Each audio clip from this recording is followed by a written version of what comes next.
up, Carver? I'm Grant. And I'm Ryan. Today's Friday the 8th. And you're watching Carver Live. Have you heard about the Walkthrough Science Night? I heard it would be really cool. And if you dress up like a scientist, you get a free Pajama Day pass.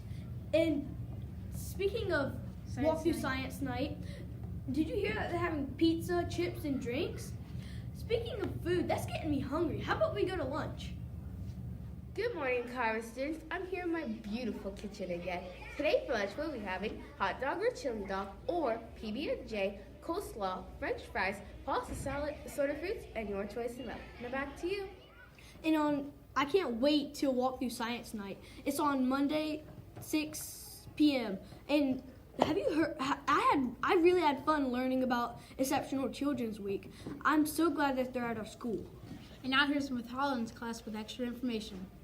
Twice a year, lots of people around the world move their clocks backwards or forward, wreaking havoc on mornings across the globe. But why? What's the point of daylight savings? Let's find out on today's episode of Colossal Question.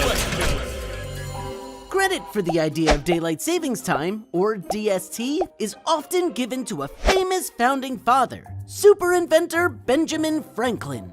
However, that's not quite right. While in France in 1784, Franklin, ever the jokester, wrote an anonymous essay suggesting people could save money on candles by waking up earlier and using the sunlight, but he never said anything about changing the clocks. That came over 100 years later, when an avid bug collector in New Zealand named George Hudson first proposed daylight savings time as we know it.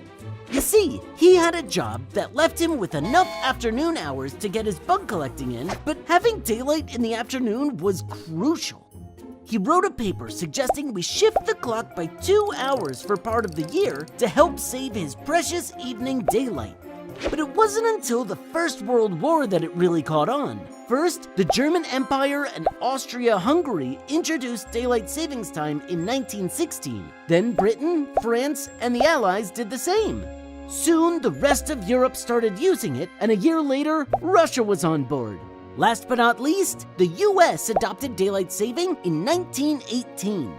Most countries in North America and Europe kept using DST after the end of the Second World War, and in the 1970s, it was officially adopted. There's 2 different versions of DST on Earth, one for the Northern Hemisphere and one for the Southern.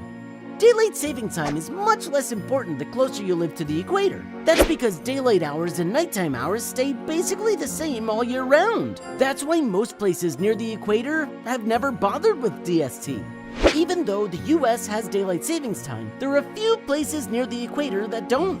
Hawaii, most of Arizona, Puerto Rico, the US Virgin Islands, and American Samoa. So that's why we have DST. But does it really make a difference? That really depends on where you live. And now you know why we have daylight savings in the US. Comment below if you have a question you'd like to know the answer to. And don't forget to subscribe for more episodes of Colossal Questions. only on DreamWorks TV.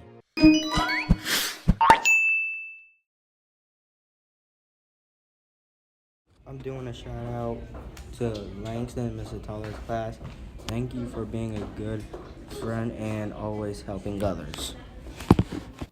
Well, those kids really are exceptional. And speaking of exceptional kids, how about those Science Olympiad kids? Good luck this Saturday. Good luck this upcoming Saturday.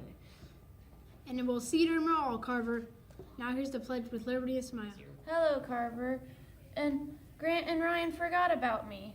And my fun fact is that one Toy Story producer accidentally deleted a scene from Toy Story 2 before it was produced. And now to the pledge. Good morning, Carver. I'm Liberty. I'm Samaya. And today we're here with Miss Cole's class! Please stand for the Pledge of Allegiance. I pledge allegiance to the flag of the United States of America and to